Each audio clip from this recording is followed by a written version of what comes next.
Hey there, folks. Saying T at the Arizona Ghost Raiders here. Myth versus reality. Boots and Spurs. Boots and Spurs and boots and Spurs and boots and Spurs and boots and Spurs and boots and Spurs.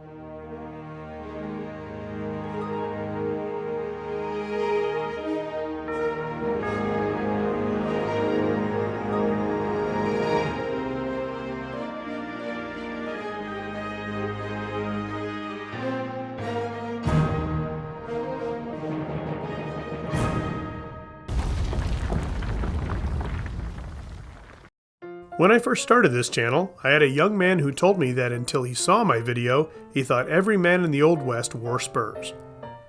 I realize that periods in history we are taught don't get into those details, and teachers leave it up to us to explore if interested. Recently, we had a discussion of what footwear Wyatt Earp would have worn at the shootout near the OK Corral. Frequently, reenactors can be seen in the tall stovepipe boots. Even I have a pair. Those boots are meant for people on horseback or working hard labor. The idea is for your pants to be tucked into them so the leather protects the hem of those trousers as well as your lower appendages. After all, thorns, mud, and other environmental hazards await you on the wild frontier. But Earp was in town, not on a horse and not working in a mine. He was also dressed more like a town official. Therefore, I think he had on different footwear. Some of those boots had a higher angled heel. These were designed for cowboys on horseback and not for walking around all day long.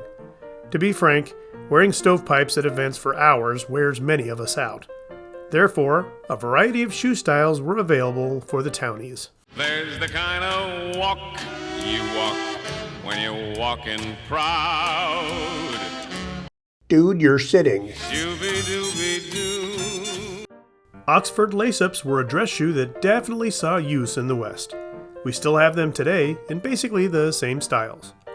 Congress gaiters were kind of exciting for the period. They were slip-ons and utilized elastic. Many of these came in a half boot that covered the ankle. Now those half boots were also in a lace-up variety. They were used for casual and more formal occasions. These would no doubt be worn by most men working in town.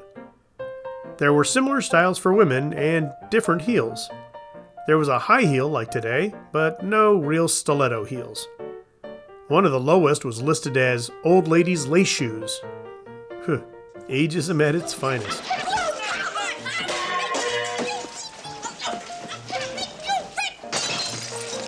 I started this video about confusion regarding spurs, and not long ago watched a catalyst for this. I Married Wyatt Earp, starring Marie Osmond, actually cracked me up at times. It was plainly evident that almost every male in that movie wore spurs. Even Doc Holliday, dressed in his gambler fineries, had on spurs. Spurs serve one purpose. They signal the horse you're riding to do something. If there's no horse, there's no need for spurs. They were tools that many cowboys wore with pride. A banker wouldn't wear spurs unless he was hopping on an Appaloosa and heading out of town for lunch. Now I know we all want to wear some of these cool things at events, but it requires some thought first. Hollywood doesn't always help in that department, so make sure you do some research first. I'll put links in the description field for some of these items. Well folks, that's it for another episode. Thanks for watching. Don't forget, we have Patreon. For $3 a month, we're talking about tips and tricks and all sorts of things like that. This week we're talking about sack coats, namely the one I'm wearing right now, which is new to me.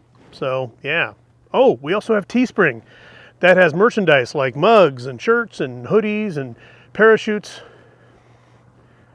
Okay, we don't have that, but anyway, thanks for watching. Please like, share, and subscribe, and we'll see you on down the trail. It's a mighty rough road from Lynchburg to Danville on a line with a 3-mile grade. It was down that line where he lost his air, but you could see what a jump he made.